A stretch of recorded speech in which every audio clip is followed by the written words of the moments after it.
Bonjour.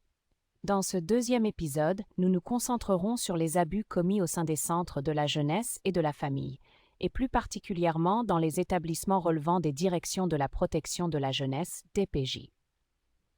Des enquêtes approfondies et des témoignages ont révélé l'ampleur des abus sexuels, physiques et psychologiques qui ont eu lieu dans ces centres.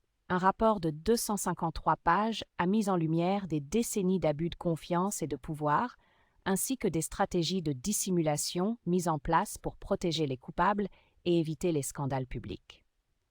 Parmi les constats accablants, des enfants placés dans des foyers où ils ont subi des agressions sexuelles de la part de leurs tuteurs ou d'autres enfants, des éducateurs et des intervenants abusant de leur autorité pour manipuler, intimider ou maltraiter des jeunes en détresse, des signalements d'abus ignorés ou minimisés par la hiérarchie, laissant les victimes sans protection et sans recours, des pratiques abusives de contention et d'isolement sous prétexte de gestion des comportements difficiles.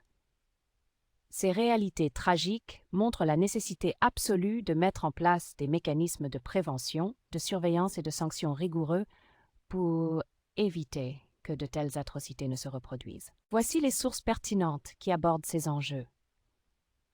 Un rapport du vérificateur général du Québec, intitulé « Protection de la jeunesse, gestion des interventions à la suite d'un signalement à un directeur de la protection de la jeunesse », met en évidence plusieurs lacunes dans le système actuel de protection de la jeunesse.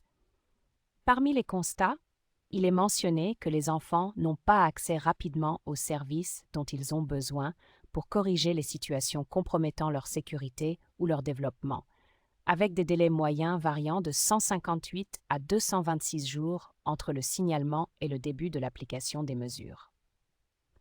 De plus, les directeurs de la protection de la jeunesse, DPJ, ne repèrent pas certains indices de risque, tels que la récurrence des signalements pour un même enfant, ce qui pourrait améliorer la pertinence de leurs décisions.